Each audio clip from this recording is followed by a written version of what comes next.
Question গতকালও আমরা দেখলাম যে সিবিআই প্রসন্ন রায়কে গ্রেপ্তার করেছিল, তারপর জামিন পেয়ে যান, আবার ইডির তৎপরতা এবং বেশ কয়েক জায়গায় তল্লাশি, নতুন করে আবার বাগানবাড়ির সন্ধান, কি বলবেন? আমার মনে হয় ইডি যে কথা শুনে এসেছিল তারা যথেষ্ট তথ্য প্রমাণ পায়নি, তাই হয়তো উনি বেলও পেয়ে গেছেন।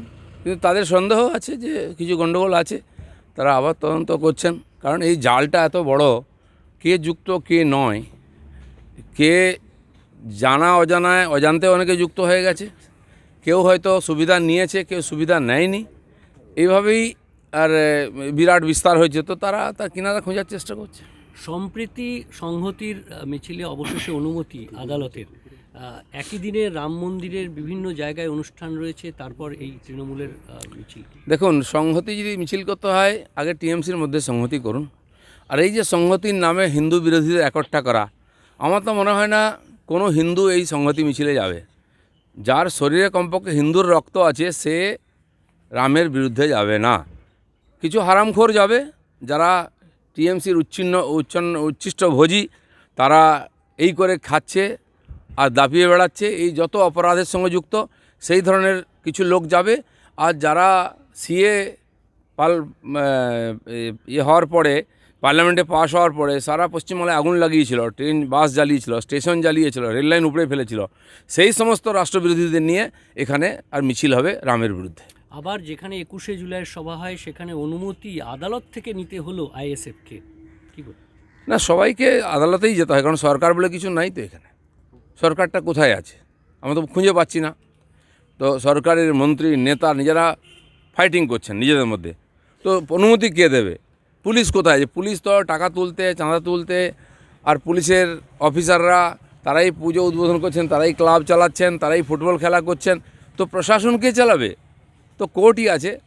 কোর্ট ভালো মন্দ যাই হোক, লোকের কাছে লোককে কোর্টেই যেতে হবে। আমরাও যাচ্ছি, অন্য বিরোধী পাক্ষিকে যেতে হচ্ছে, এবং টিএমসির নেতা খুন হয়ে গেলে তার পরিবারের লোককেও কোর্টে যেতে হচ্ছে, পুলিশের উপর ভরসা নেই।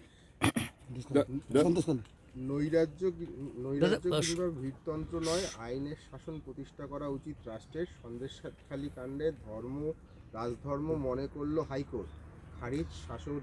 মানে স্থানীয় পুলিশের উপর ভরসা নেই সন্দেশখালী আদালতে। পুলিশ বলুন, আদালত বলুন, বা মাননীয় রাজ্যপাল, এই দুটি স্তম্ভ আমাদের কাছে সবচেয়ে ভরসার।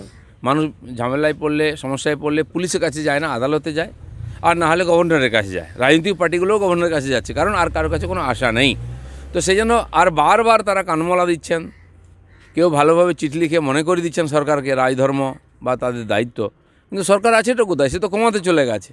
সেই জন্য কোনো ন্যায় পাওয়ার সুযোগ নেই। এ ধরনের প্রতিনিয়ত ঘটছে। কোর্টে যাচ্ছেন, কোর্ট থাপ্পড় মারছে, কানমলা দিচ্ছে সরকারকে, দুদিন পরে ভুলে যাচ্ছে আবার। বেহায় নির্লজ্জিতদের কিছু হয় না, এদের রাজনীতি করার কোনো অধিকার নেই। তৃণমূলের কাউন্সিলরের কুকুরের অ্যানিভার্সারি পালন এর আগে দেখেছিলাম, ডায়ালিসিস করেছিল, লক্ষ লক্ষ টাকা খরচা করে অ্যানিভার্সারি করছে কলকাতা পুরসভার 63 নম্বর ওয়ার্ডের কাউন্সিলর সুস্মিতা ভট্টাচার্য চ্যাটার্জি, 7 নম্বর বোর্ডের চেয়ারম্যানও তিনি।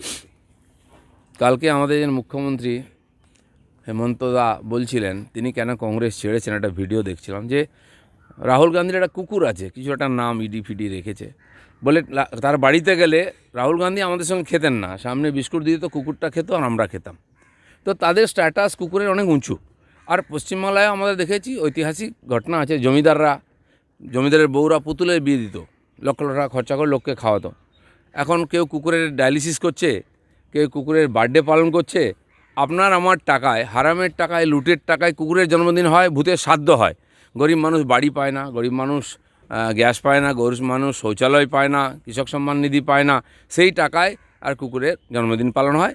আর এরকম লোকেরা যারা দাপিয়ে বেড়াচ্ছে, লুট করে রয়েছে, তারাই ফুর্তি করে। 100 দিনের কাজে টাকায় দুর্নীতি, ভুয়ো জব কার্ড খুঁজতে এবার কেন্দ্র রাজ্য ট্যাগ এজিকে দিয়ে কমিটি করল হাইকোর্ট। এর আগে তদন্তে এসছে 14,42,000 জব কার্ড পশ্চিমবাংলায় ভুয়ো জব কার্ড। হয় তার কোনো মালিক নেই, আর নাহলে যার নামে কার্ড তার কাছে নেই। এই 14,42,000 লোকের 100 দিনের কাজের টাকা, কাজ হচ্ছে, টাকা উঠছে, আর বছর বছর ধরে এই টাকা কে খেয়েছে, কোথায় গেছে? জব কার্ড তো ভুয়ো আছে, আরও বেরোবে, কিন্তু এর টাকা কে খেয়েছে এটাও বার করার দরকার আছে, এর তদন্ত দরকার আছে। এই যে গাড়ি বাড়ি ফুটানি, কুকুরের জন্মদিন, এইসব লুটের টাকাই হচ্ছে। ধন্যবাদ।